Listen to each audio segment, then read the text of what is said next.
Stand still. I want to see how filthy someone like you looks in real crystal. Preston Harrington III sneered as he raised the goblet over Aya Morton's head. The 14-year-old's grin widened as the wine crashed down her face, dripping onto her gown while guests sucked in their breath. Melissa Harrington clapped like he'd performed a magic trick.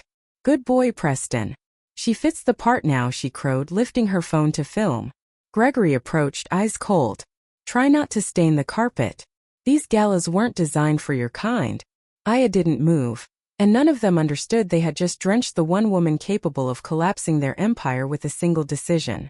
But wait, before we continue, comment where in the world you are watching from, and make sure to subscribe because tomorrow's story is one you can't miss. The crystal chandeliers cast a warm glow across the marble floors of the Harrington Foundation's grand ballroom. Hundreds of guests in designer evening wear turned as Aya Morton made her entrance, her peach silk gown catching the light. She moved with the confident grace that had become her trademark in the business world, acknowledging the scattered applause with a practiced smile. At 41, Aya commanded attention not through volume or flash, but through presence. Her natural hair was styled in an elegant updo, offsetting diamond drop earrings that caught the light. She'd built Brightwave Innovations from nothing into a clean energy powerhouse, and tonight was meant to honor that achievement. Ms. Morton. Several business associates stepped forward to greet her, but before she could respond, a commotion rippled through the crowd. Preston Harrington III shouldered his way through the gathered guests, crystal goblet in hand. His prep school blazer was deliberately untucked, his tie loose, a calculated display of teenage rebellion that reeked of privilege. A few of his private school friends trailed behind him, phones already raised. Aya noticed his approach but maintained her composure. Years of boardroom battles had taught her to read threatening body language. The boy's smirk told her everything she needed to know about what was coming. Welcome to our party, Preston drawled, rocking back on his heels. His voice cracked with adolescent uncertainty, but his eyes gleamed with malice beyond his 14 years. Before Aya could respond, Preston's arm shot forward. The red wine arced through the air in slow motion, splashing across her face and chest. The expensive peach silk instantly transformed into a spreading crimson stain. Droplets ran down her neck and arms, pattering onto the marble floor. Gasps erupted throughout the ballroom. Phones appeared from every direction, recording her humiliation. But it was the laughter that cut deepest. Gregory and Melissa Harrington's distinctive cackles rising above the crowd's shock. Oh, Preston, Melissa called out between giggles, her phone steady as she filmed. You're terrible. But her tone carried pride rather than reprimand. Gregory's deep chuckle joined his wife's. Boys will be boys, he announced to their social circle, already spinning the narrative. Just a bit of fun. Aya stood perfectly still, feeling the wine seep into her clothes, her skin, her $1,000 updo. But decades of being the only black woman in rooms full of hostile white faces had taught her control. Her face remained neutral, almost serene as she reached for a napkin offered by a horrified waiter. What's wrong? Preston taunted, high on his assumed immunity. Cat got your tongue? Aya dabbed at her neck with deliberate calm. The silence stretched, making Preston's smirk waver. She knew this moment would define everything that followed, so she chose her reaction with surgical precision. Thank you, she said softly, her voice carrying in the tense quiet. You've just clarified my final decision. Confusion flickered across Preston's face. He'd expected tears, anger, a scene he could twist to paint her as unstable. Instead, she moved past him with measured steps, heading for the stage where she was meant to deliver her keynote address. Wine dripped from her arms onto the stairs as she ascended. The spotlights felt hotter than usual, highlighting every stain, every drop. But Aya's spine remained straight as steel as she took her place behind the podium. Good evening, she began, her voice steady and clear. Hundreds of eyes locked onto her, phones still recording. I had prepared remarks about partnership, progress, and shared vision for the future. But recent events require a different message. In the crowd, Gregory Harrington's smile began to fade as he realized this wasn't following his expected script. Effective immediately, Aya continued, Brightwave Innovations is terminating all negotiations regarding the proposed $650 million strategic partnership with Harrington Energy Group. The ballroom erupted in shocked murmurs. Gregory's face turned an ugly shade of red. Melissa's phone lowered slowly as the implications sank in. Our company values include integrity, respect, and dignity for all, Aya stated. Each word precise and cutting. We choose our partners based on demonstrated alignment with these principles. Tonight has made it abundantly clear that this alignment does not exist. She could see Gregory starting to push through the crowd, his face contorted with rage. But she wasn't finished. To quote someone in this room, boys will be boys and companies will be companies. We all make our choices and we all live with the consequences. Her eyes found Preston in the crowd, his earlier bravado replaced by growing uncertainty. I choose to walk away from toxicity no matter how profitable the alternative might be. The silence in the ballroom was absolute now. Even the servers had stopped moving, trapped in the gravity of the moment. Aya's wine-soaked gown continued to drip onto the stage, each drop echoing like a gavel fall. I wish you all a lovely evening, she concluded, stepping back from the podium. She moved toward the stairs with the same measured grace she'd shown all evening, leaving the Harringtons to face the sea of cameras now turned their way. The carefully maintained facade of the family's social dominance cracked visibly as smartphones lit up with breaking news alerts. In an instant, their son's prank had cost them a deal their company desperately needed. The empire built on generations of privilege had just been shaken by a woman who refused to play victim to their games. The click of Aya's heels echoed across the stage as she descended the stairs, her composure intact, despite the wine still dripping from her ruined gown. The ballroom had erupted into a storm of whispers and frantically typing fingers. Phones tracked her every move, their artificial glow creating a constellation of light throughout the dimmed room. Miss Morton! Miss Morton! Reporters who had been covering the gala social pages now shouted questions with renewed urgency. But Aya maintained her steady pace toward the exit, neither hurrying nor hesitating. Gregory Harrington's voice boomed across the room. This is ridiculous. Complete overreaction. He was already on his phone, red-faced and gesturing wildly. Get me Richard from the board. Now. Preston stood frozen where Aya had left him, the empty wine glass still dangling from his fingers. His previous smugness had evaporated, replaced by the dawning realization that his actions had consequences beyond his father's laughter. Delete those videos. All of you delete them right now. Melissa Harrington's shrill command cut through the chaos as she noticed dozens of guests uploading footage. But it was already too late. Devon Shaw burst through the lobby doors, his tablet clutched in his hands. As Brightwave's PR director, he had been monitoring social media feeds from the press room. His usually neat appearance was disheveled, tie askew, dark hair falling across his forehead. Aya, he rushed to her side, falling into step as she continued toward the exit. It's everywhere. The live stream has over 50,000 views already, and it's climbing by the second. She nodded unsurprised. Show me. Devon held up his tablet, scrolling through a tornado of notifications. Comments flooded in faster than the screen could refresh. Disgusting behavior from the Harrington brat. Who raises a kid to think this is okay? That calm reaction though. She's a queen.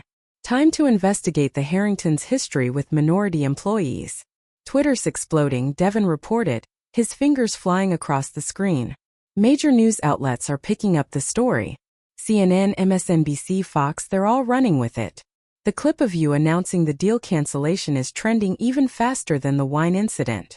They reached the lobby where the gala's coat check staff scrambled to assist her despite their obvious shock at her appearance. One young attendant, a black woman barely out of her teens, handed her a wrap with tears in her eyes. You showed them, Miss Morton, she whispered. You showed them we don't have to take it anymore. Aya squeezed the young woman's hand briefly before continuing toward the exit. Outside, camera flashes exploded like lightning as journalists swarmed the steps of the venue. Ms. Morton, was this a racially motivated attack? Will Brightwave pursue legal action against the Harringtons? What message do you have for other executives facing discrimination? Devon stepped forward, shielding Aya as her driver pulled up in the black Tesla. Ms. Morton will release a formal statement tomorrow. No further comments tonight. Through the tinted windows, Aya watched the chaos recede as they pulled away from the curb.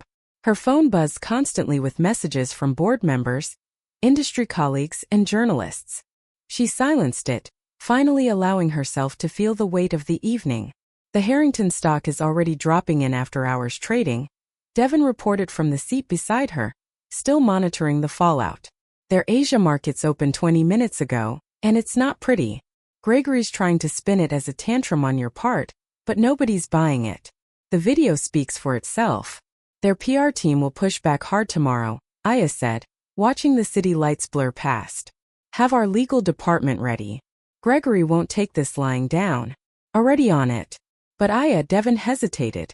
This is bigger than a cancelled deal now. The public response. People are seeing this as a watershed moment. You're becoming a symbol. She closed her eyes briefly, feeling the dried wine pull at her skin. I never wanted to be a symbol, Devon. I just wanted to run my company without dealing with their entitled garbage.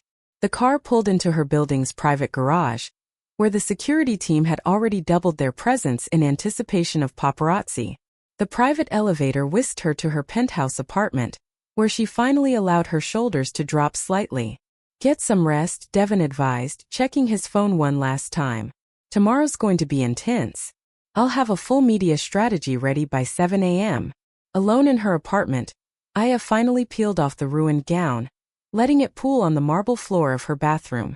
The hot shower washed away the wine, but couldn't erase the memory of those mocking laughs, the entitled sneer on Preston's face, the dozens of phones recording her humiliation. She had just wrapped herself in a silk robe when her phone lit up with an encrypted message from an unknown number. Ms. Morton, my name is Eleanor Reed. I worked for the Harrington family for 27 years as their housekeeper. What happened to you tonight was not an isolated incident. I have documents, recordings, and evidence of things they have done that would destroy them completely, things they've paid millions to keep hidden. I'm ready to share everything. Please meet with me. It's time someone finally held them accountable. Aya read the message twice, noting the precise language and formal tone. This wasn't a crank message from an internet troll. Her instincts, honed by years of corporate warfare, told her this was genuine. She typed a response. Tomorrow morning 8 a.m. my office at Brightwave Tower. Tell security you're here for a private meeting with me. Eleanor's reply came immediately. I'll be there. Thank you for standing up to them tonight. You're not alone in this fight anymore. Aya placed her phone on the nightstand, mind already mapping out scenarios and strategies. Whatever evidence Eleanor held, it was clear this battle with the Harringtons was about to enter an entirely new phase. Aya arrived early at Café Laurent, choosing a secluded corner booth away from windows. The small French bistro, tucked away on a quiet side street, was a carefully selected location, private enough for sensitive conversations, but public enough to ensure safety. She had already swept the area, noting only 2 other patrons absorbed in their laptops. At precisely 8 a.m. Eleanor Reed entered. Despite her 74 years, she moved with purposeful dignity, her silver hair neatly styled, and her clothing pressed to perfection, habits ingrained from decades of service. The weathered leather satchel she carried looked heavy against her slight frame. Aya stood to greet her, noting the straight spine and clear eyes that suggested a woman used to bearing witness. Thank you for coming, Mrs. Reed. Eleanor, please. Her voice was soft but steady as she settled into the booth. After what I saw last night, I couldn't stay silent anymore. That boy, she shook her head just like his father at that age. Same cruel smile, same certainty that rules don't apply. The waiter approached, but Aya waved him off with a polite gesture. Eleanor placed the satchel on the table between them, her hands resting protectively on its worn surface. I started keeping records my first week there, Eleanor began, unclasping the bag. The way they spoke to staff, especially people of color, I knew I needed proof. Nobody would believe it otherwise. She withdrew a stack of leather-bound journals, their pages yellow with age. 27 years of daily logs. Every racist comment, every firing without cause, every harassment complaint that got buried. Aya opened the first journal dated 1995. Eleanor's handwriting was precise, each entry marked with time, date, and location. The very first page documented Gregory Harrington Sr. berating a black groundskeeper until the man quit, then laughing about saving money on severance. They never saw me as a threat, Eleanor continued, removing more items from the satchel. I was just the help, invisible. They'd say and do anything in front of me. She placed a small recorder on the table. 10 years ago I started carrying this.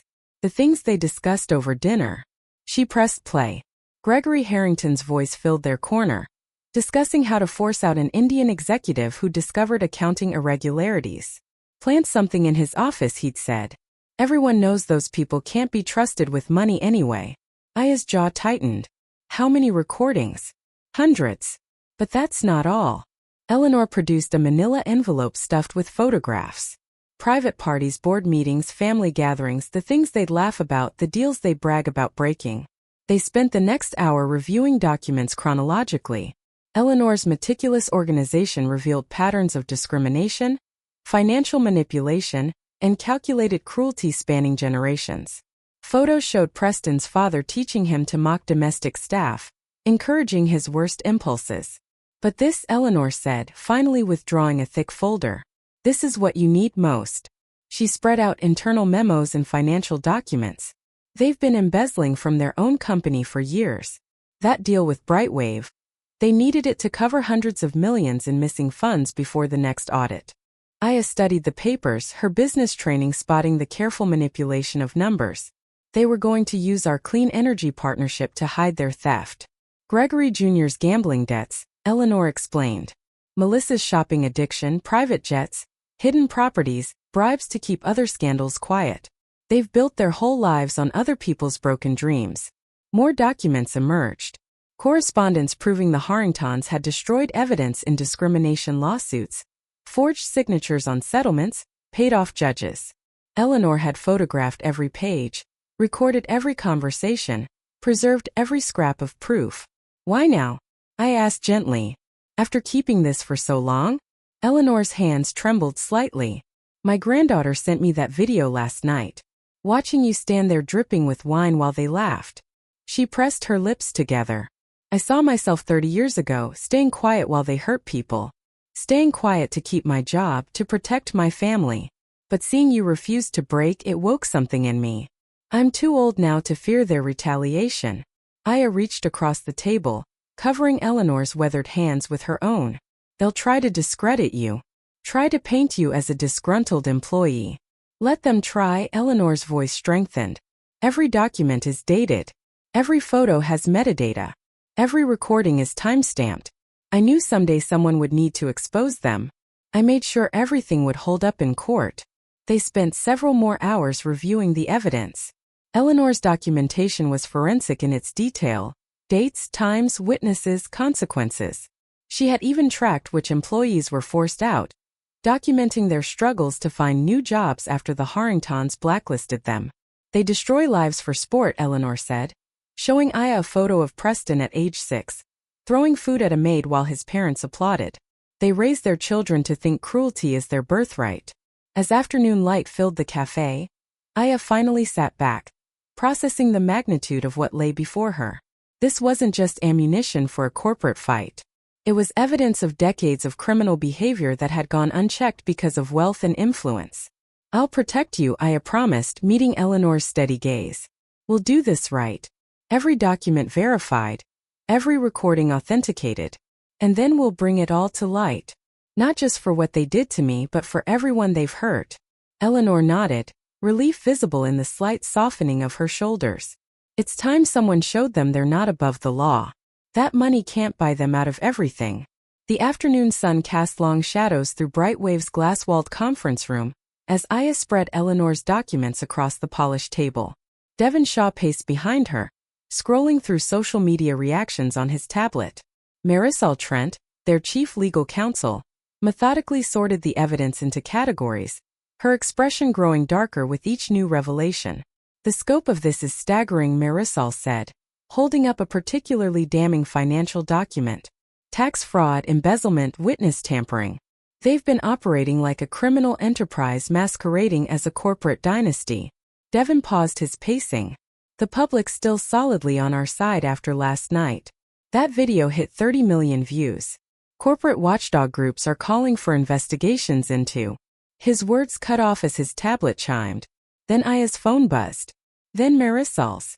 Breaking news, Devon said, his voice tight. Gregory Harrington just filed a lawsuit. They're claiming defamation and breach of contract. He looked up, face grim. They're calling you emotionally unstable, Aya. saying you manufactured a racial incident to void a binding agreement. Aya stood perfectly still, watching the notifications flood her screen. Major networks were already running the story. The Harrington PR machine had mobilized with stunning speed. "They're painting me as unstable," she said quietly, picking up her phone to read the headlines, saying I have a history of volatile behavior and paranoid accusations. Her voice remained steady, but her fingers tightened around the device. Marisol grabbed the remote, turning on the conference room's wall-mounted screens. Every news channel showed Gregory Harrington on the courthouse steps, looking somber in an expertly tailored suit. "Ms. Morton's shocking behavior has forced us to take legal action," he was saying. His practice concern almost believable. Her unfounded accusations and erratic decision-making have already cost shareholders millions. "We tried to handle this privately, but her continued instability leaves us no choice." "Bastard," Devin muttered, furiously taking notes. He's trying to reframe the whole narrative. The screen split to show paid commentators debating Aya's mental state. One suggested she had anger management issues. Another questioned whether she was truly qualified to run a major corporation. A third mentioned previous incidents without specifying any details. "They're using every racist dog whistle in the book," Marisol growled. "The angry black woman stereotype. The implications of incompetence." Her phone rang. Then Devin's. Then Aya's. Partners wanting explanations. Board members demanding meetings. Journalists seeking comments. "Get everyone in here," Aya ordered, her voice cutting through the chaos. "Full executive team. Now." Within 30 minutes, Brightwave's senior leadership filled the conference room. Some looked worried, others angry. All were fiercely loyal to Aya. "The Harringtons just declared war," she began, standing at the head of the table. "They're betting they can bury the truth under lawsuits and character assassination. They think their money and connections make them untouchable." She gestured to Eleanor's evidence. "They're wrong." Chief Financial Officer James Martinez raised his hand. "We're already seeing market impact. 3 major partners have requested emergency meetings. Stocks down 12%. And dropping," added Sarah Chun, head of operations. "The uncertainty is spooking investors." Devin projected financial models onto the screens. "We can weather a 20% drop. Anything more starts affecting project timelines." "Then we don't wait," Aya said. "Marisol, how fast can we verify Eleanor's evidence?" "I've got 3 teams working already. Initial assessment shows everything's authentic. The recordings are clean. The paper trail is solid. Give me 48 hours to have it all triple-checked." The room's energy shifted as Aya outlined their counter-strategy. They would release the evidence systematically, building an irrefutable case. Eleanor would be protected. Every claim would be backed by multiple sources. "They think they can silence us with legal threats and media manipulation," Aya continued.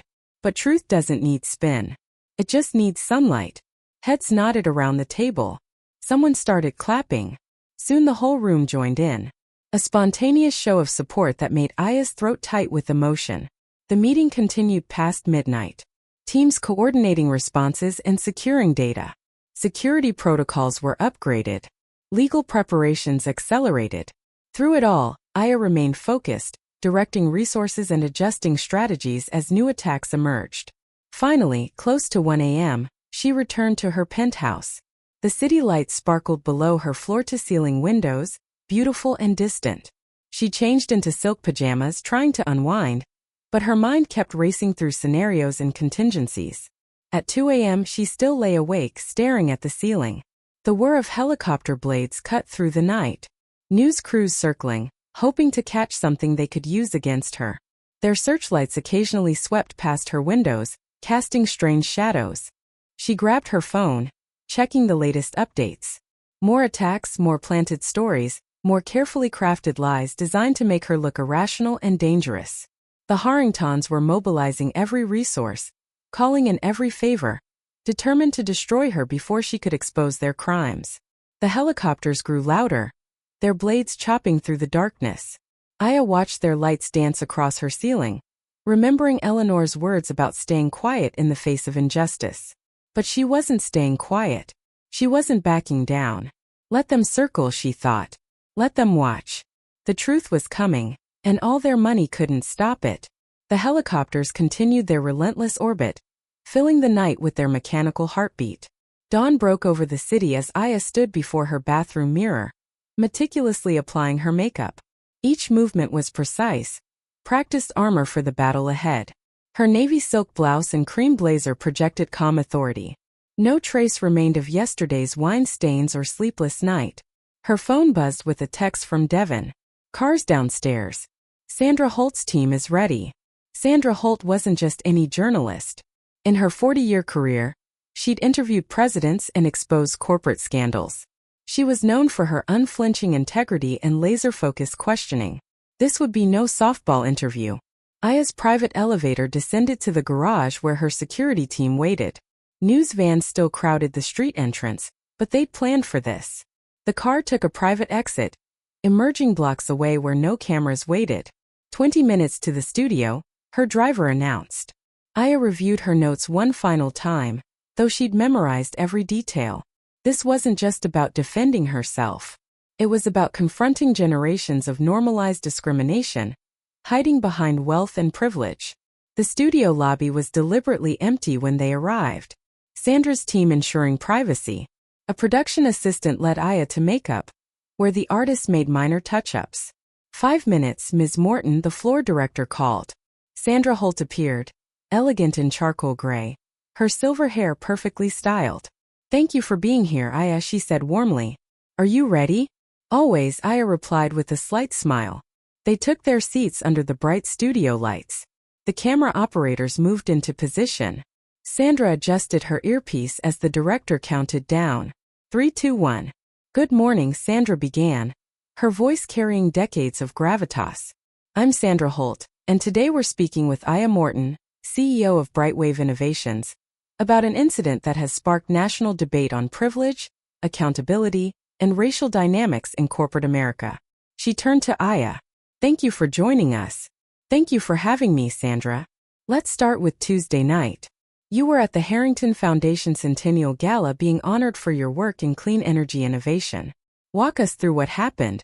Aya's voice remained measured.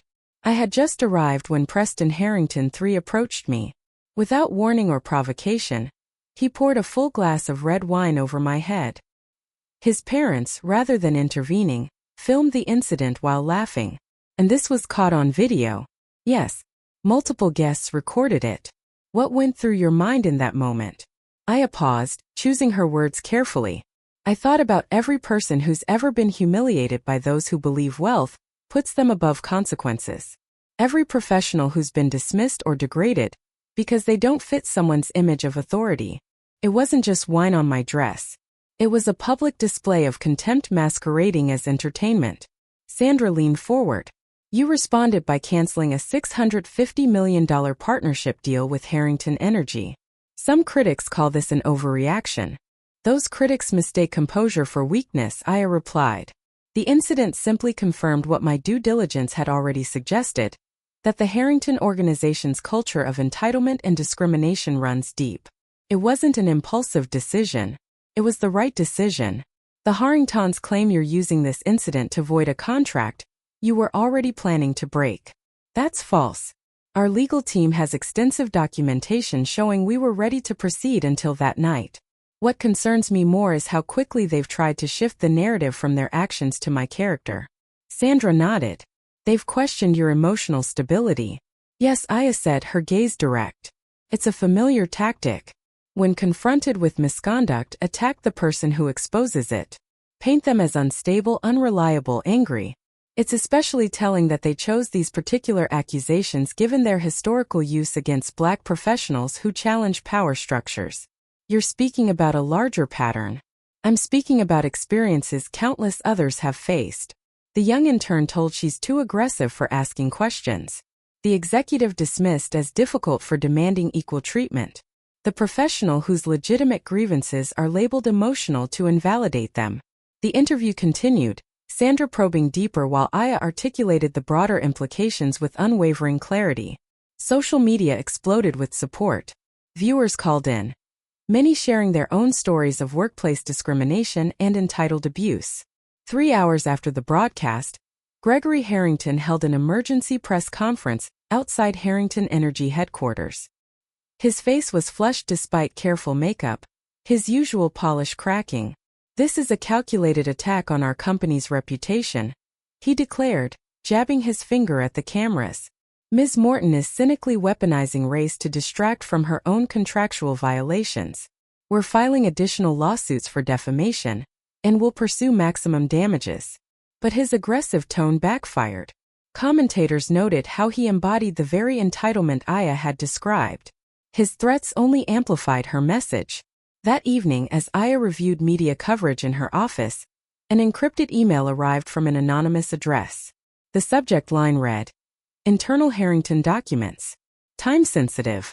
The attached files revealed frantic internal communications, emails ordering document destruction, memos about hiding financial records, evidence of widespread panic in Harrington's executive ranks. Aya immediately called Marisol and Devon to her office. They spent hours verifying the file's authenticity, while additional documents kept arriving. Each new revelation strengthened their position. "They're scared," Devon observed, studying a particularly damning email chain. "They should be," Marisol replied, already drafting new legal filings. Aya stood at her window watching the city lights emerge as dusk fell. The Harrington Tower dominated the skyline, a monument to inherited power built on buried crimes. But monuments could fall. Truth could rise. She turned back to her team, ready to plan their next move. The evidence was mounting, and the time for hesitation was over. Aya arrived at Brightwave headquarters before sunrise, her heels clicking against marble as she crossed the empty lobby. The whistleblower's latest files had kept her up all night, each revelation more disturbing than the last. Devon was already waiting in her office, dark circles under his eyes suggesting he hadn't slept either. Spread across her desk were printouts of internal Harrington memos, financial records, and encrypted communications. "Morning," he said, holding out a coffee. "You need to see this first." He pulled up an email from their primary banking partner. Aya's jaw tightened as she read. "Due to ongoing concerns, we are temporarily suspending all transaction processing for Brightwave accounts pending review." 3 other banks sent similar notices, Devon said quietly. "Gregory's been making calls." Aya sat down, her coffee untouched. "How many partners have pulled back?" 7 major ones since yesterday. "They're calling it a temporary pause, but," he shuffled through papers, "we're looking at about $40 million in suspended projects." Her phone buzzed. Another board member requesting an emergency meeting. That made 5 since dawn. "There's more," Devon said, hesitating. "They've hired someone to dig into your past. Not just surface stuff. They're going deep." Aya's screen filled with surveillance photos. Her leaving her building, having lunch with Eleanor, walking into Brightwave, all taken in the last 24 hours. "Private investigator," Devon explained. "But that's not what worries me most." He pulled up a draft article clearly prepared by Harrington's PR team. The headline made her stomach turn. "Brightwave CEO's hidden history. Mother's criminal record raises questions." "They're trying to paint you as unstable by dragging your mother into this," Devon said, implying the pattern of behavior runs in the family. Aya's hands curled into fists. Her mother had worked 3 jobs to put food on the table, to keep their lights on, to give Aya a chance at education. One desperate mistake 30 years ago, cashing a bad check during a medical emergency, and they wanted to use it as a weapon. "Get legal on the phone," she said. "I want restraining orders filed against their investigators by noon." Her office door opened and Marisol hurried in, tablet in hand. "The partners are panicking. Green Valley Solar is threatening to pull their entire contract. That's our biggest renewable energy project." "Gregory's friends on their board," Devon muttered. Aya's desk phone lit up, her assistant patching through another anxious board member. She let it ring. "Show me the latest whistleblower files," she said instead. Devon pulled them up on the main screen. Internal Harrington emails revealed frantic attempts to hide financial misconduct, orders to shred documents, conversations about offshore accounts. But most damning were the exchanges about Eleanor. They knew she had evidence and were desperately trying to locate her. "We need to move faster on analyzing Eleanor's records," Aya said. "Get our forensic team." Her phone buzzed again. A text from her bank. Her personal accounts were now frozen. "They're trying to strangle us financially," Devon said, watching her expression. Make it impossible to fight back. Aya stood, walking to her window. A photographer with a long lens quickly ducked behind a car. They were getting bolder. Pull up our emergency reserves, she ordered. How long can we operate if they freeze everything? Marisol ran the numbers. Maybe 3 weeks at current burn rate. Less if more partners pull out. Another board member called, then another. Their faces appeared on her screen demanding answers, wanting assurances, questioning her judgment. Schedule the board meeting for 2 p.m., Aya said finally. But first, get Eleanor somewhere safe. They're going to go after her next. The morning blurred into afternoon. Financial reports showed mounting pressure as Gregory's allies flexed their influence. Credit lines were suspended. Vendors demanded updated payment terms. Partners sought contract revisions. Devon worked his media contacts trying to get ahead of the smear campaign. But Gregory's reach was extensive. Stories about Aya's mother began appearing on smaller news sites, each more sensational than the last. They're calling it the Morton family legacy of instability, Devon reported grimly. It's trending. Aya kept her focus on Eleanor's evidence, cross-referencing it with the whistleblower data. The pattern was clear. Decades of systematic discrimination, financial fraud, and cover-ups. But they needed time to prove it all legally. Time they might not have. By late afternoon, Brightwave's stock had dropped 12%. Shareholders were flooding their investor relations team with panicked calls. The board meeting loomed closer. Your mother's old arrest record just leaked, Devon said softly.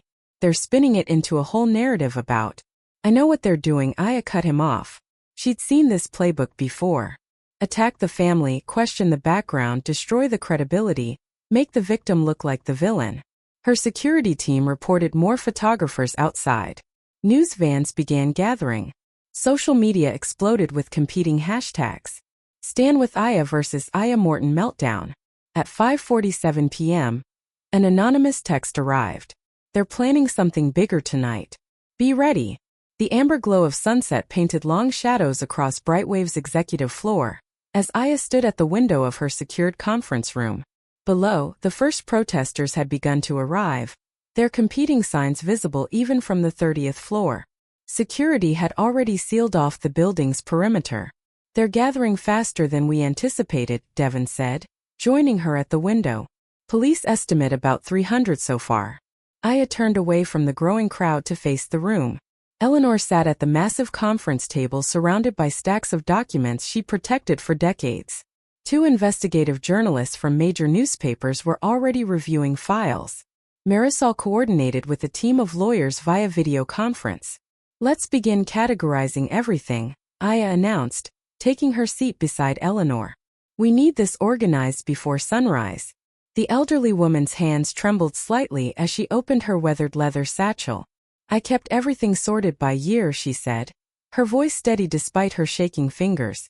The discrimination cases are in the red folders. One of the journalists, Sarah Chun from the National Times, picked up the first red folder. These employment records show a clear pattern. They systematically denied promotions to minority staff while fast-tracking less qualified white employees. That was just the start, Eleanor said quietly. The real proof is in those wage documents. 20 years of paying Black and Hispanic workers less for the same jobs. They covered it up by giving different job titles to the same positions. Marisol's team began scanning and cataloging each document, creating digital copies that couldn't be destroyed. The conference room hummed with the sound of scanners and urgent whispers as they worked through the evidence. Financial crime section is even worse, reported Marcus Rodriguez, the second journalist. He spread out a series of internal memos across the table. Look at these transfer orders. They were moving millions through shell companies, then writing them off as operational losses. Devon organized the evidence on a digital board, creating clusters. Discrimination, wage theft, tax evasion, embezzlement, hush money. Each category grew larger as they worked through Eleanor's files. Tell them about Christmas 1998, Eleanor said suddenly, her eyes fixed on a particular document. The room fell silent as she continued.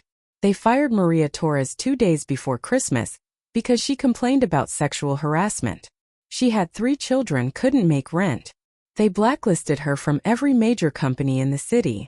Aya reached for Eleanor's hand as the older woman's voice cracked.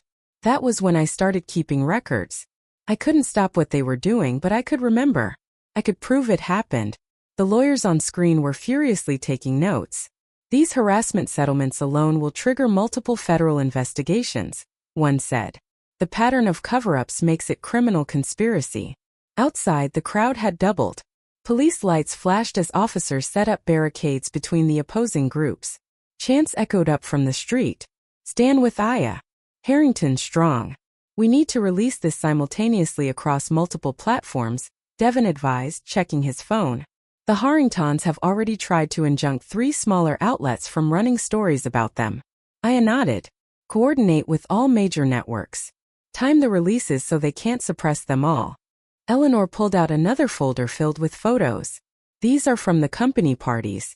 See how they made the black staff serve drinks, even ones who were executives. They thought it was funny. The journalists photographed everything, cross-referencing dates and names. Marcus found a pattern in the financial documents showing how the Harringtons had planned to use the cancelled $650 million deal to cover massive losses from failed ventures. They were desperate for that partnership, he said. Without it, these offshore accounts are going to collapse. That's why they're fighting so hard. Hour after hour, they pieced together the evidence. Eleanor's perfect memory provided context for each document, transforming dry data into human stories. She remembered every person who'd been humiliated, every family that had suffered, every career destroyed by the Harringtons' systemic abuse of power. As midnight approached, the protests outside grew louder. Security reported scuffles breaking out between the groups. News vans lined the street, their lights creating a carnival atmosphere around the growing chaos. The embezzlement schemes go back 3 generations, Marisol reported, examining trust fund documents. They've been hiding money from regulators since the 1960s. Devon organized the final digital files, creating secure copies on multiple servers. If they try to hack one release, the others will still go live. The lawyers drafted summary briefs for regulatory agencies. The journalists prepared their stories, carefully fact-checking every detail. Eleanor watched it all, occasionally adding crucial details from her decades of observation. They never thought anyone was watching, she said softly. They never thought the help would remember. At 11:45 p.m., Aya reviewed the final dossier. Every claim was documented, every accusation supported by multiple sources. Eleanor's meticulous record-keeping had created an airtight case. Send test files to all participating outlets, she instructed Devon. Make sure their secure channels are working. The journalists made final edits, strengthening their leads. Legal teams prepared for the inevitable counterattacks. Below, the crowd had swelled to over 1,000, their competing chants merging into a constant roar. At midnight, Aya began forwarding the final dossier to trusted journalists across the country. Each would have time to verify and prepare their stories before the coordinated release at sunrise. It's done, she said, sending the last email. By morning, everyone will know the truth. Eleanor smiled, her eyes bright with unshed tears. 40 years of waiting. Finally, they'll have to answer for what they've done. The conference room grew quiet as the team began gathering their materials. Outside, police lights still flashed against the dark windows. The protesters showed no signs of leaving, their shadows moving in the street like restless spirits awaiting judgment. Dawn broke over the city skyline as Aya sat in her office, finger hovering over the send button. The email was simple. Release now. With a deep breath, she pressed down. Within minutes, notifications flooded her phone. Headlines exploded across every major news network. Harrington dynasty exposed. Decades of discrimination and financial fraud. Exclusive. Inside the Harrington family's web of corruption. Breaking. Federal investigation launched into Harrington Energy Group. Devon burst into her office, tablet in hand. It's everywhere. Every single outlet picked it up. Social media is on fire. Aya watched as Eleanor's carefully preserved evidence spread across the nation. News anchors read directly from internal memos showing systematic wage discrimination. Financial analysts dissected proof of massive tax evasion schemes. Civil rights leaders demanded immediate federal action. Look at their stock, Devon said, pulling up the market tracker. Harrington Energy Group shares were falling like stones, down 30% in the first hour of trading. Security footage from their camera feeds showed the crowd outside had tripled since dawn. Supporters waved signs with Aya's quotes from her TV interview. Stand against privilege. Justice for Eleanor. Brightwave shows the way. Marisol called from the legal department. The SEC just announced a formal investigation. They're sending agents to Harrington headquarters right now. Live helicopter footage showed federal agents entering the Harrington Energy building. Employees streamed out, many carrying boxes of personal items, afraid to be associated with the scandal. Harrington Board of Directors calling emergency session. Devon reported, reading from his phone. Major shareholders demanding Gregory's immediate removal. Eleanor arrived mid-morning. Tears in her eyes as she watched her decades of careful documentation tear down the empire that had caused so much pain. I never thought I'd see this day, she whispered. The evidence was undeniable. Eleanor's meticulous records provided dates, times, and witnesses. The financial fraud stretched back generations. Tax evasion, embezzlement, money laundering through charity foundations. But it was the human stories that captured public attention. News programs interviewed former employees, their faces blurred, describing systematic abuse and discrimination. Maria Torres, the woman fired before Christmas in 1998, finally told her story on national television. Other victims came forward, their accounts matching Eleanor's documentation perfectly.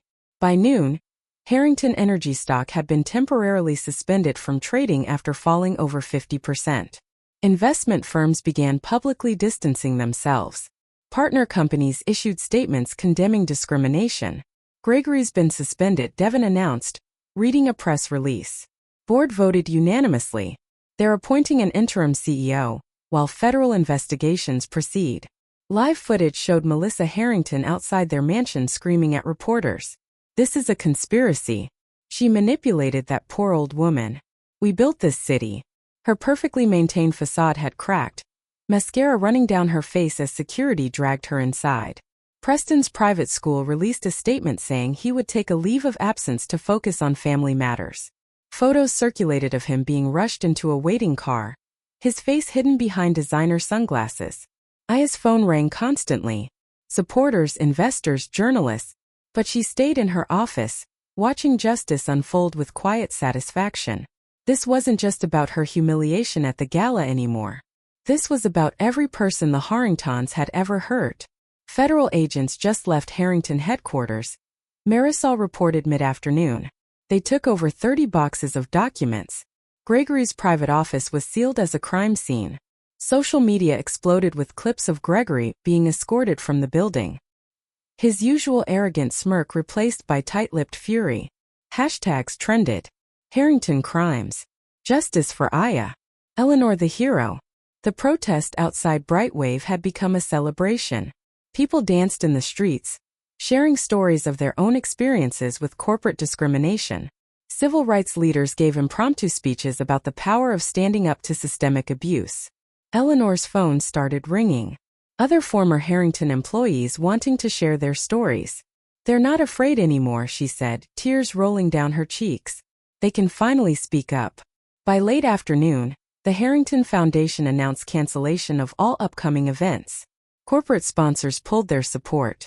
Society figures who had laughed at Aya's humiliation now scrambled to express their shock and disapproval. You should see this, Devon said, showing Aya his tablet. A video was trending. Security footage from the gala showing Preston's wine attack from multiple angles. But now people weren't laughing. They were analyzing the casual cruelty, the entitled smirk, the parents' encouraging laughter. As evening fell, Aya finally left her office. The celebration outside had grown into a block party. People cheered as her car emerged from the garage. Signs waved. Thank you, Aya. Black excellence. Eleanor's army. For the first time since the wine had dripped down her neck at the gala, Aya felt truly victorious. The truth had come out. Justice was being served. The mighty Harrington empire was crumbling under the weight of its own corruption. Her driver took a longer route home to avoid the media crews camped outside her building. Aya leaned back, finally allowing herself to relax. Her phone buzzed. Another message from Devon. She opened it, expecting more good news about the Harringtons' downfall. Instead, his words sent ice through her veins. "You need to see what the Harringtons just released." Aya's hands shook as she grabbed her TV remote. Breaking news banners flashed across every channel. There was Preston Harrington III sitting beside famous interviewer Mitchell Grant, tears streaming down his face. "I was so scared," Preston sobbed, his designer suit making him look even younger than 14. "She cornered me backstage before the gala started. She said if my family didn't give her company what she wanted, she'd destroy us." Mitchell Grant leaned forward, his face a mask of practiced concern. "That must have been terrifying for you, Preston. You're just a child." "I didn't know what to do," Preston whimpered, dabbing his eyes with a monogrammed handkerchief. "She was so aggressive. That's why I acted out. I was just scared and trying to protect myself." The camera cut to Melissa Harrington holding her son's hand. Her earlier hysteria had been replaced by cold composure. No child should feel threatened by a CEO throwing a temper tantrum over business negotiations. Aya's phone exploded with notifications. Devin was calling. Marisol was texting. Her board members were emailing. But she couldn't look away from the screen as Gregory Harrington appeared, looking somber. "We didn't want to release this footage," he said gravely. "We hope to protect everyone involved.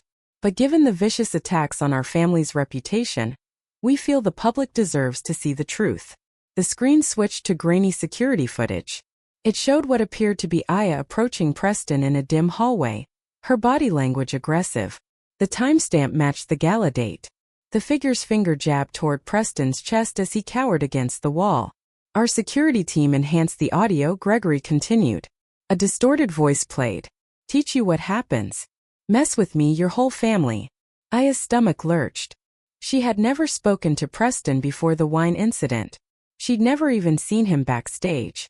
The footage was completely fabricated. Her phone kept buzzing. She finally answered Devin's call. "It's everywhere," he said, his voice tight. "Social media is split. Half are calling it obvious manipulation, but half people are questioning everything now. Aya threatens is trending." "That video is fake," Aya said, her voice firm. "I never." Titanium Solutions just released a statement. Devin cut in. "They're suspending all contracts with Brightwave pending a full investigation." Titanium Solutions was their biggest client. Without their contracts, Brightwave would lose millions per quarter. Her other line beeped. It was Marisol. "The board is calling an emergency session," the lawyer reported. "They're scheduling a vote on your leadership position." Outside, car doors slammed, voices shouted. Aya went to her window and saw reporters swarming her front yard. Police cars lined the street, but officers simply watched as photographers climbed over her garden. Her security system chimed. The camera showed more people gathering in the back alley. Someone threw something at her wall. Ms. Morton, her house security guard, called through the intercom. "You need to step away from the windows. We can't guarantee your safety if you remain visible." The interview was still playing. Preston was crying harder now. "I just want her to leave my family alone. We never did anything to her." Melissa stroked his hair, her eyes glistening with practiced tears. "First she tried to intimidate a child. Then she fabricated horrible lies about our company. She's clearly unstable and unfit to run a corporation." Aya's personal phone lit up with a text from her mother. "Baby, are you okay? Please tell me you're safe." Before she could respond, Devin called again. "Aya, I'm looking at the preliminary market projections. When trading opens tomorrow." A crash interrupted him. Breaking glass. Shouts from her security team. Red and blue police lights strobed through her windows. "Ma'am," her guard's voice was urgent. "Now." Someone broke through the perimeter. "We need to move you to the panic room." Aya let them guide her downstairs. As they passed her front door, she saw what had been spray painted across it. Vicious racial slurs in dripping red paint. The police finally moved forward, but only to form a line protecting the media crews from her security team. No one was arresting the vandals. No one was stopping the photographers from documenting her defaced home. Her phone kept buzzing with news alerts. Brightwave CEO accused of threatening minor. Morton empire built on intimidation. Investors question Brightwave leadership. Board to vote on Morton's future. Inside the panic room, multiple screens showed security feeds. She watched strangers trample her gardens, destroy her property, debate her character on live television. The falsified video played on repeat, getting grainier with each share. The lies spreading faster than truth ever could. Her private line rang. The board chairman, Aya. Given these serious allegations, we've scheduled an emergency vote for tomorrow morning regarding your position as CEO. I suggest you bring legal representation. She ended the call without responding. On every screen, Preston's tearful face played on loop. The doctored footage showed that dark figure who wasn't her, threatening a child who had actually assaulted her. The truth was being buried under an avalanche of manufactured evidence and weaponized white tears. Alone in her fortified room, surrounded by screens showing the destruction of everything she'd built, Aya Morton, the woman who had never broken, never backed down, never let them see her crack, finally shattered. She slid down the wall, her shoulders shaking with silent sobs. The screens kept flickering with police lights, camera flashes, endlessly looping footage of a crime she'd never committed. Outside, voices shouted for her downfall. Inside, decades of accumulated pain broke through her carefully maintained walls. The false security video played again and again and again. Each time the lies grew more convincing. Each time her truth felt smaller, weaker, further away. In the darkness of her panic room, Aya Morton wept. Aya's eyes snapped open in the dim panic room. Her neck ached from sleeping against the wall. The security feeds still flickered on multiple screens, showing a quieter scene outside. Just a few determined photographers camping in their cars. Her phone showed 5:47 a.m. She'd managed barely an hour of rest, but adrenaline was already coursing through her veins. The humiliation of breaking down felt distant now, replaced by a familiar spark of defiance.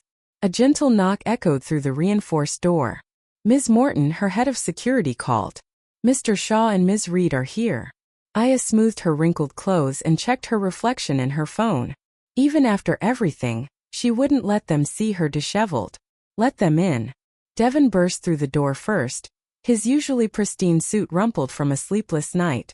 "I've been analyzing their media strategy, the timing, the platforms they chose, the specific outlets. It's too perfect. They've been planning this for weeks." Eleanor entered more slowly, her aged face lined with concern. She carried a thermos and a paper bag. "You need to eat something, child. Can't fight on an empty stomach." The familiar scent of Eleanor's homemade coffee filled the room as she poured a cup. Aya accepted it gratefully, the warm ceramic grounding her. "Show me that video again," Aya said, setting her cup down. "The raw file, not the broadcast version." Devin pulled up the security footage on the main screen. They watched in silence as the grainy figure meant to be Aya confronted Preston in that shadowy hallway. Frame by frame, Aya commanded, "Slow it down." They analyzed each moment, looking for inconsistencies. Eleanor took notes while Devin marked timestamps of suspicious segments. There, Aya suddenly pressed pause. "Look at the reflection in that door handle." They leaned closer. In the curved brass surface, a faint reflection showed the hallway, empty except for a cleaning cart. "Timestamp," Aya demanded. 19425, Devin read. "But in the main footage, that's when you're supposedly threatening Preston." Aya's eyes lit up. The reflection doesn't match the action. They digitally inserted figures into existing hallway footage, but forgot about reflective surfaces. Eleanor smiled grimly. "Sloppy work. They rushed it." "Get me everything you can about the security system at the venue," Aya told Devin. "Installation dates, maintenance records, hardware specs. And find me a top digital forensics expert, someone who can testify about video manipulation." Her phone buzzed. The SEC announced a formal investigation into both Brightwave and Harrington Energy, citing serious concerns about corporate conduct and financial disclosures. "They're trying to drown us in regulatory paperwork," Devin growled. "No," Aya said, standing straighter. "They're giving us a chance to present evidence to federal authorities. Everything Eleanor documented about their financial crimes, it just became relevant to an official investigation." She moved to the tactical desk in the corner, spreading out papers. "The board meeting is in 3 hours. They expect me to come groveling, playing defense against Preston's accusations." "But you're not going to do that," Eleanor said. It wasn't a question. "No, I'm going to present our complete counteroffensive strategy. Full disclosure of Eleanor's evidence. Technical proof the video was doctored. documentation of their coordinated media manipulation. Aya's voice grew stronger with each point. They thought they could bury the truth under a crying child's testimony. They were wrong. Devin was already typing on his tablet.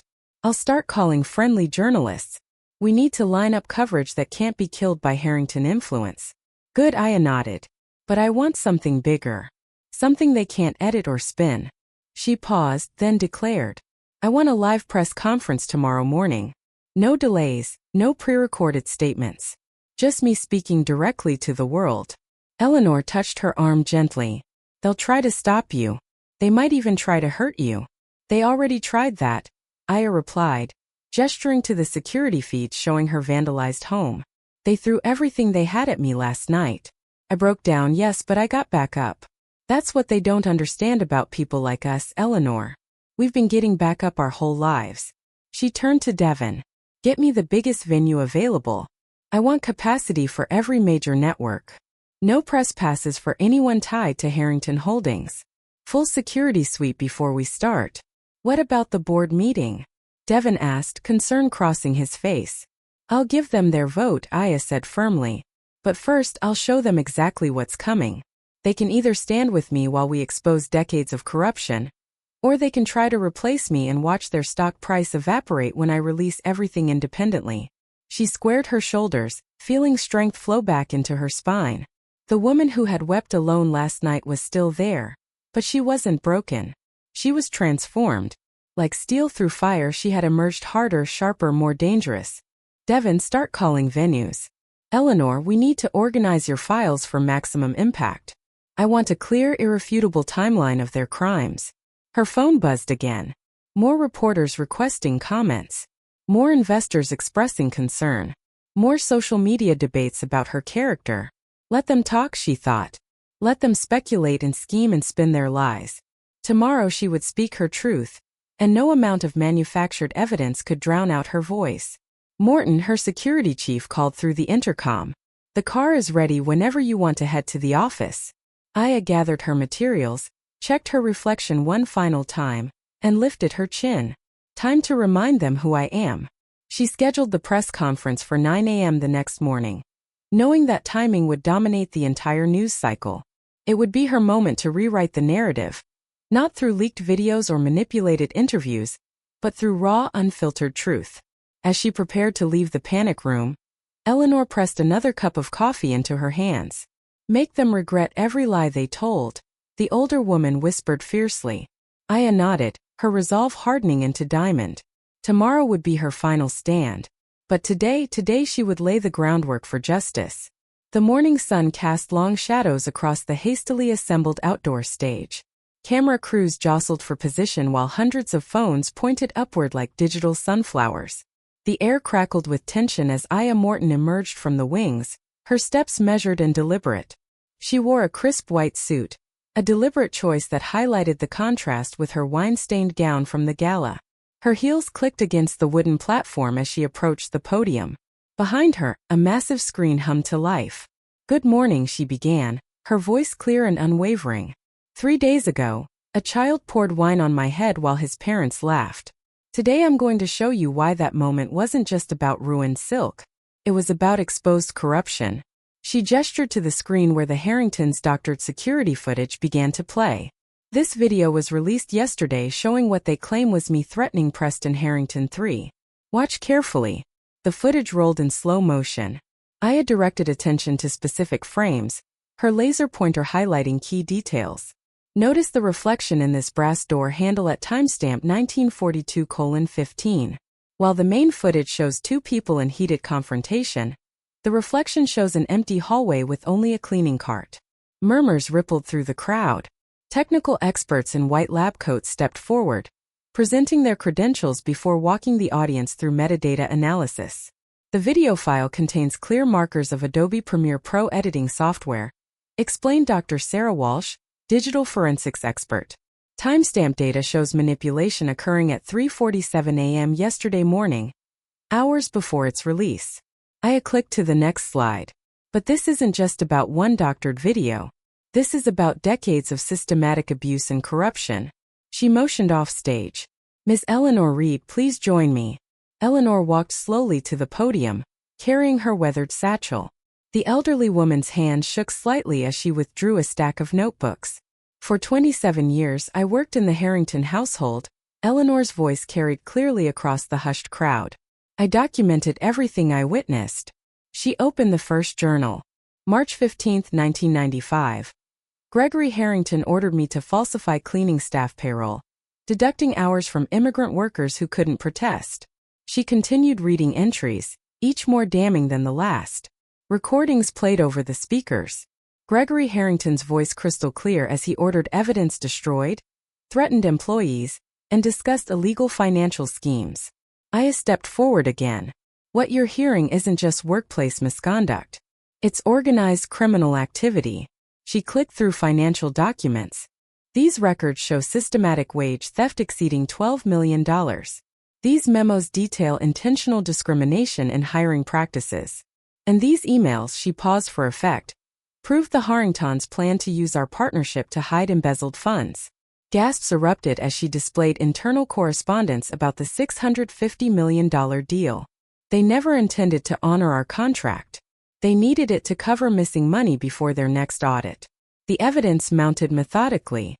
Whistleblower documents appeared on screen showing panicked messages between Harrington executives as they scrambled to destroy records.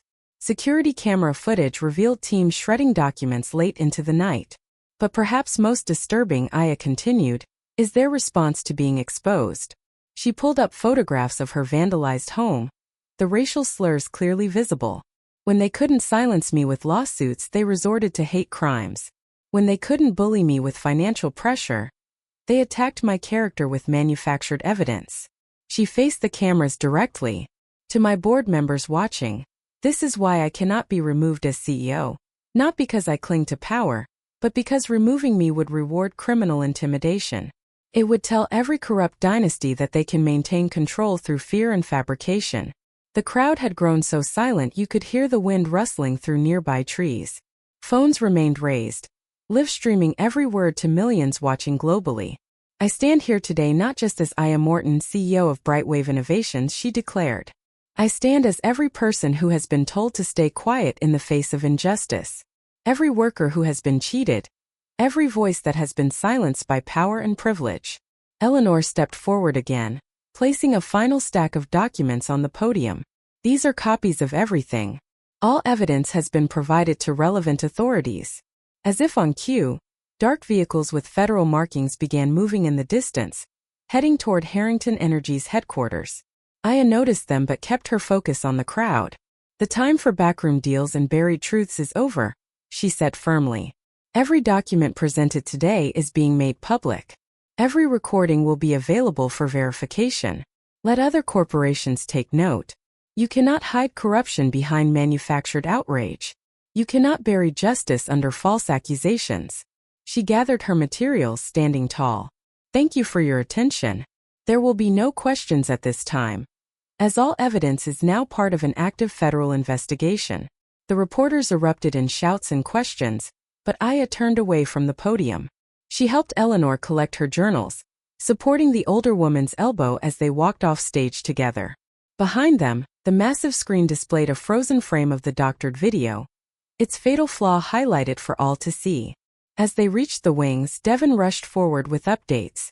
The board just emailed. They're postponing the removal vote indefinitely. And our stock, it's already climbing. Aya nodded, but her eyes were fixed on the federal vehicles now visible through gaps in the crowd.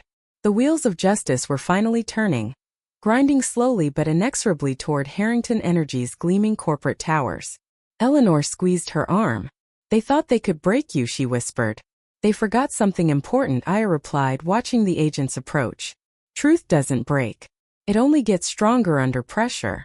The glass doors of Harrington Energy headquarters reflected the midday sun like a fortress of light. Inside, employees pressed against windows, watching federal vehicles surround the building.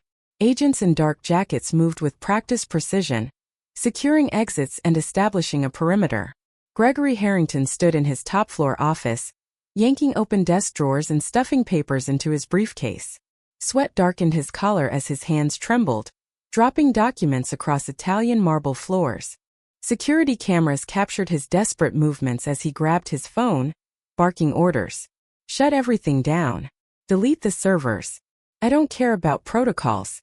Do it now. His voice cracked with panic. The elevator dinged repeatedly as agents ascended floor by floor. Gregory loosened his tie, glancing between his private elevator and the emergency stairs. Footsteps echoed through the hallway, growing closer. He made his choice, darting toward the executive elevator. He slammed the elevator button repeatedly, cursing under his breath. When the doors didn't open fast enough, he spun toward the emergency exit. FBI, stop where you are. The command boomed through his office door. Gregory burst through the stairwell door, taking steps two at a time, his expensive shoes skidding on polished concrete. 6 floors down, he heard doors banging open above him. Voices echoed in the stairwell. Gregory's breathing came in ragged gasps as he descended, his briefcase banging against the railing. Somewhere above, an agent radioed his position. On the ground floor, Gregory shoved through the emergency exit into blinding sunlight. News cameras swung toward him. Reporters shouted questions. He sprinted across the plaza, briefcase flailing. Gregory Harrington freeze. He ignored the commands, running faster. His tie whipped behind him as he headed for the underground parking garage. 20 yards. 15:10. The first agent caught him at full sprint, tackling him from behind. Gregory's feet left the ground. Time seemed to slow as he fell, his face meeting concrete with a sickening crack. Blood spurted from his nose, staining his white collar crimson. The briefcase burst open, scattering papers across the plaza. Cameras clicked rapidly, capturing his grimace as agents cuffed him. News helicopters circled overhead, broadcasting his humiliation live across the nation. Gregory thrashed and cursed, blood dripping down his chin. Get off me. Do you know who I am? He screamed, spitting red. Gregory Harrington, the agent replied calmly, tightening the cuffs. You're under arrest for conspiracy, fraud, obstruction of justice, and witness tampering. Across town, another team of agents surrounded the Harrington mansion. Melissa Harrington stood in her marble foyer, still wearing designer sleepwear, watching through floor-to-ceiling windows as federal vehicles rolled up her circular driveway. They can't do this, she hissed, furiously deleting messages on her phone. We're Harringtons. Agents knocked once, then broke down the carved mahogany door. Melissa screamed as they entered, dropping her phone. She tried to crush it under her heel, but an agent swept it away with a gloved hand. Attempting to destroy evidence, he noted coldly, securing the device in an evidence bag. Add that to the charges. Melissa fought as they cuffed her, designer bracelets clinking against steel. My lawyer will destroy you. All of you. Your lawyer's under investigation too, Mrs. Harrington, the agent replied, leading her outside where news crews had gathered. Her silk robe fluttered in the wind as cameras documented her walk of shame to a waiting vehicle. Inside the mansion, investigators methodically swept each room. They found shredded documents, hidden safes, and a basement room full of servers. Computer forensics teams set up equipment, beginning the long process of recovering deleted files. At Preston's private school, counselors and child services representatives waited in the headmaster's office. Preston slouched in an oversized leather chair, his usual smirk replaced by genuine fear as they explained he would be removed from school for mandatory psychological evaluation and rehabilitation. But I didn't do anything wrong, he protested weakly. My parents said. Your parents, the counselor interrupted gently, taught you some very harmful things. We're here to help you understand why they were wrong. Across the city in a quiet cafe, Aya sat with Eleanor. Legal documents spread between their coffee cups. Devin hovered nearby, monitoring news updates on his tablet. The protection order is ironclad, Aya assured Eleanor, sliding papers forward. You'll have round-the-clock security, and the whistleblower fund will ensure you never have to worry about finances again. Eleanor's weathered hands trembled as she signed. All those years of keeping quiet, watching them hurt people. She wiped away tears. I never thought I'd see justice. You made it possible. Aya squeezed her hand. Your courage brought down an empire of corruption. Devin Rush.